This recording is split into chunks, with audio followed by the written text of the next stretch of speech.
JJ, thanks so much. And you're obviously wearing the Burnley hat, which I love because that's what I wanted to talk to you about. I know so much of your life and career has been football, but there is a new football that's kind of taken over. So I guess just start out, like, what's your relationship with soccer? Did you play growing up? I know you played, ice hockey, and then obviously started focusing on football. But what about for football in general, or maybe that wasn't something until you got into a little bit later?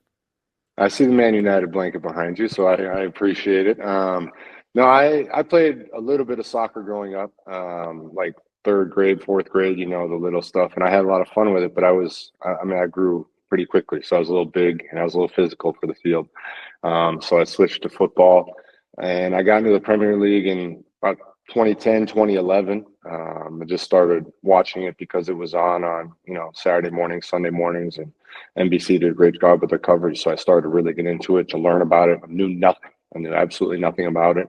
And just my fandom grew organically. I just really dove into learning about it because I knew nothing. I know everything about the American sports. I knew how they operate. I knew how the teams and everybody. This was a fresh slate. I really enjoyed that aspect of it. And I really loved the history and the tradition, and just seeing the supporters and learning the stories of each club and how they interact. And then obviously my wife is a professional soccer player, so a lot of tactics and things like that came from her and her explaining and teaching it to me. And now the Burnley thing it's such a passion project of mine. I'm all in on it, both from a on the pitch standpoint, off the pitch, the business side, long-term goals, short-term goals. I love every single aspect of it, and it fills that competitive void that I had when I retired. I love that. So much to unpack there. And I know you mentioned the United blanket. Given the way they've played the last 10 years, I probably should throw it out, or at least hide it from these conversations. You can't switch it up, man. You can't switch it up. That's the one thing that over there is you are who you are. You support who you support, thick and thin, no matter what. Exactly. Did I see something too that the video games, formerly known as FIFA, now EA FC, did that play a big part in you kind of discovering the Premier League and soccer as well? Yeah. So I played a lot of FIFA, obviously, in college and with my buddies throughout the draft process, and that's how I ended up becoming a Chelsea fan at first, was because I have no clue why, but I always played with Ivory Coast, and so Drogba was my guy, and I'd play with Drogba, and so one day I was like, let me see who this guy plays for on his club team, and started playing with Chelsea, following Chelsea, and that's just kind of where that came from. And then it just grew over time, and I still get plenty of shtick for it because I'm obviously invested in Burnley now, and people are like, how can I'm like, well, what do you want? Like I'm not going to invest in Chelsea. Like you can't, I had an opportunity here, and I love the people of Burnley, and I love what we're trying to build. So I'm all in, and I love it. You mean Todd Bowley didn't reach out when he bought Chelsea and was like, hey, we're looking for a little extra. I saw you're a big fan. Yeah, I mean, for my 0.0000001%, I'm sure I would be sitting in those meetings and discussing the players we were targeting, Yeah, right. Well, you mentioned, over there not switching teams. You obviously have a justification for switching teams. Right. I'm sure there's a little piece of blue still on the inside, but take me through the Burnley opportunity. I know a lot more American athletes and celebrities and even just investors are getting involved in the Premier League and soccer in Europe especially. So how did this opportunity come about, and why was it such a great fit for you guys? Yeah, I mean, as I got towards the end of my career, I knew I wanted to be in ownership in some capacity. So I started looking at all the different opportunities because of that adrenaline void that I wanted to fill. And so looked at many, many different opportunities, and some got a little ways down the road, some got very far down the road. But I was looking at a different opportunity, and somebody said, hey, you should talk to the guys at Burnley. So talked to them for a while, and went over, visited the town, visited the facilities and everything, watched a match, and just checked every box. It just kind of fit. And I knew I wanted to be somewhere where I could also really get into it and not just be, a press release and then show up every now and then. Like I wanted to be part of the meetings. I wanted to be ingrained in the town. I wanted to really get in there with the players and talk to them and learn about them and grow with this and try and make it real. So that's been the case, and it's been awesome the entire way. Well, why was that so important for you? Because I know so many people, it's like, we want to invest, we want to do this, that, and the other thing. And then they kind of go about their business and focus on the 1,000 other things they have. So why was it so important for you guys to have your hand, get your hands dirty with this club, with this community, knowing that, it isn't just, okay, we're signing a check and then we kind of move on from there? There's a couple of reasons. Number one, I know how serious these supporters take it, and I know that they can see through the bullshit, to be honest with you. So they can tell if you're actually all in or if you're just, along for the ride, slapping your name on it and hoping to, wear a kit one day and act like you're a part of the club. I wanted to give them the respect that they deserve. I mean, our club's been around since 1882. I say the quote all the time. It's been here long before we got here, and it's going to be here long after I go. So I just want to make sure that they understand how serious I am about it and how much I respect that this is their club. I am coming in as an outsider, just trying to give it all the respect it deserves. And then also, it's a major, major passion of mine. It's not like something that I'm just checking the results at the end of every week. If the game's at 4:30, I'm waking up at 4:30. If there's a match that I can go to and I have to fly in and fly out the same day, I do it. Like, it's not like a, passive thing. This is very serious. I just had a 90-minute call this morning with Alan, our owner, and just going through all the different scenarios and things. This is like very real to me. And so that's what I wanted it to be. I didn't want it to be a passive thing. I love that. How was that kind of coming as an outsider, right? Like I said, there is a lot of American investment in Europe, and I know they are very defensive a little bit. This is our game. We created this, it's called football, not soccer. And there kind of is this hesitation maybe for quote unquote foreign investors, whether it's the Middle East, it's the US, coming into the European game. So what was that like, especially at the start of like them being like, why is this American football player investing in this team? And you're out there and you're like, hey, I'm pouring pints. I'm trying to be part of the community. I'm wearing the jersey. So, were there any hesitations from the club or the community? And how did you guys kind of adjust to that? Yeah, I think there are definitely some hesitations from people at the beginning. And I'm sure even now there probably still are some. But I will say, from my first visit over there, everybody has been incredible to me, from the supporters to the players to everybody has been great.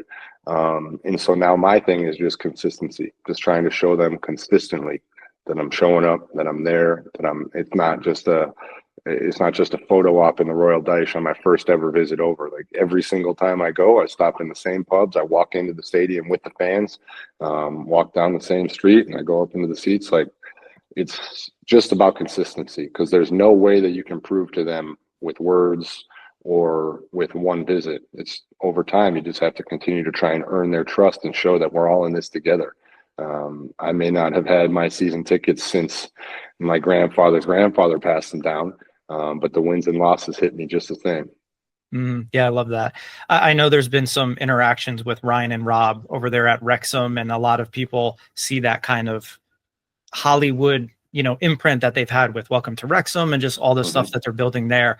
Are there things that they're doing with that club that you guys are looking at, saying like, not necessarily we need to do a Welcome to Burnley, but are there things that you're looking at that like maybe they're kind of creating this new playbook for ownership for these teams and trying to just kind of putting them on the map a bit more? I think it would be extremely unfair to say that anybody could follow the exact playbook that they did, because they did something incredible. First of all, they're two incredible guys. They're brilliant. They're great business minds, but they're also great entertainment minds, and they brought them together in the perfect way, and they've told the story of that club in the perfect way. So I don't believe that anybody can replicate what they have done, and rightfully so. What I do believe is the way that they've gone about it from an integration into the community standpoint and from an elevating that community onto the global stage. I think they've done an unbelievable job showing the town that they care, really buying all in, and then also elevating the entire community and sharing with the world how special it is. That's the thing that every owner should look at and say, that's the playbook for how to do it. Nobody else can replicate, the documentaries and everything else that comes along with it, but you can replicate how much they care and how great of a job that they've done at that. Yeah, and it certainly sounds like that's exactly what you guys are doing. And like you said, it isn't just, I'm a fan from afar and I'll check the scores. Like, I want to be there. I want to be part of the community and really do that. And with that as well, too, and you mentioned your wife, obviously a former player in her own right. How important is the women's side of the game for you guys in terms of growing that? And we're seeing so much growth here in the United States, especially. Yeah, it's a great part of it, and it's a very challenging part of it. I'm realizing because of how it's set up over there. So like right now, the league we're in, it's two divisions, and then the top team in each division plays each other, and only one gets promoted. So it's extremely, extremely competitive, and it's very difficult. So trying to make that jump from the league that we're in all the way up to the Super League or to the top is where it's very challenging, but it's been a lot of fun trying to figure out how we make that work and competing with some of these great teams we're competing against. Our women have been great. They're having a great season this year, and they're a lot of fun to watch as well. So it's just another one of those aspects where it's part of the puzzle, and that's the fun of it, is you're figuring out how all these puzzle pieces fit together. Yeah, I love that. We mentioned again earlier just more Americans investing abroad. I think I saw a report recently that Snoop Dogg is actually interested in investing in Celtic, which is pretty cool. What's so appealing about European soccer? That a lot of, like I said, American athletes or celebrities are saying like, "Hey, we want a piece of this." Is it the community? Is it that history? Like you said, the club's been around hundreds and hundreds of years, or a combination of everything? I think it's a combination of everything. I think the history, tradition, and supporters are a massive part of it. Where people are attracted to passion, and you can just see the real, authentic passion that these supporters have for these clubs. I also think promotion relegation is a huge part of it. There's just an adrenaline rush that you can't get in any other American sport. There is no promotion relegation over here, so that rush is awesome.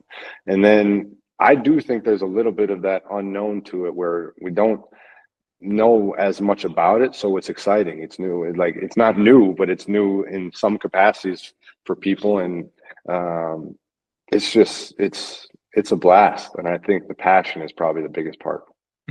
How does it compare? Obviously, you played in the NFL, one of the best players of all time. How does that passion compare to what you used to see on Sundays, at an NFL stadium, to now going, and catching a soccer match? They're extremely different experiences. I always say that the American game is awesome in its own right. The atmospheres are great. It is a much more commercialized experience, and I think there's no doubt about that, from scoreboards and ads to halftime shows to cheerleaders to all that. There's just so much more going on at an NFL game, whereas when you go to especially like a Burnley or some of these real old school stadiums, it is 2 hours, you're in, you watch the match, and you go. There's not, there's no vendors passing out hot dogs. There's no like halftime show. There's no cheerleaders. The video boards aren't nearly as big. They're not showing as many ads. They are about the football, and that's what I love about it. I love the feel, and that's why Burnley is so special. And anybody that asks me, like, why should I go to a match at Burnley? And I'm like, you can go to a match at Tottenham, and it's great, and it's incredible, and their stadium is truly one of the best stadiums in the entire world. It is going to feel a little more like an NFL game. A true, authentic, old school, traditional English football experience, you're going to get that at Turf Moor. It's going to feel like an old school match, and that's what I really love about it. Yeah. And I wonder if that's, again, this is just me spitballing here. I wonder if that's some of that hesitation about other people coming in is like, hey, you might Americanize this. You might give us cheerleaders and a halftime show when we just want to come in, watch the match, and kind of head out kind of thing. So maybe that's part of it. I hear you. But if they try and take away my pre-match 3-course meal, it's like the way that they do tailgating is the best. Like it's the most English thing of all time. I love that you show up before the match, you sit down to a proper, roast, or you have Yorkshire pudding, you have all this stuff, and then you go out and you watch the match. It's awesome. I love a good pie. I mean, we have Hafner's pies up there. I have a delicious pie before the match, and you get yourself a little cold beer, and it's tough to beat, man. It's a beautiful thing. That sounds really good, and I'm hungry right now too. So it's just like really, Me too. Yes. That's too funny. What's obviously touching on the growth of soccer in the US here. We have the World Cup coming in a couple years. I know in Houston, I think there's 6 or 7 games coming out there. How excited, now that you are this global football fan as well too, how excited are you for the world stage, to be North America in a couple years? Yeah, I'm very excited about it. I think it's going to be great for the game in this country. I think there's been many moments in the past where, we always are waiting for that explosion of true fan interest. And there's plenty of soccer fans in this country, don't get me wrong. But I think that everybody's kind of waiting for that one big one. And I don't know if that's ever going to happen, but I think the steady growth that we've seen over time is going to be accelerated even more by the next few years and all the big events that we have coming up. I mean, I think I just saw the NWSL had their first ever season with 2 million fans. It's been so fun to watch the growth of that league, especially through the eyes of Kealia. And she was there at the very beginning when, you know, they were doing their own laundry for practices and they didn't have facilities and all that. To now, some of the ways that they're elevating the game is incredible. So I'm looking forward to it, and it's going to be great. Mm-hmm. And any potential, I know you just invested in Burnley a year and a half ago at this point, but any potential looking at US soccer, you know, whether it's MLS, I know they keep expanding. NWSL just came out with, I think it's their 15th team up in Boston. There's a new USL, especially women's league, potentially adding to the investment portfolio there.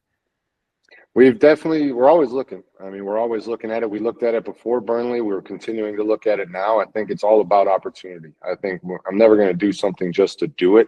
It does have to be a good opportunity, both from trying to elevate it on the pitch, also being a good business opportunity. At the end of the day, nobody's in anything to lose money. So you want to try and do what you can to make a good investment. But I would love to. I really would love to. I love the NWSL. My wife loves the NWSL. I think that we would really enjoy being in that league if we found the right opportunity. It's just all about finding the right one. Well, hopefully, you know, you saying that and maybe me publishing this and all that stuff, maybe somebody starts calling you up. Not that you need any of my help by any means. I appreciate it.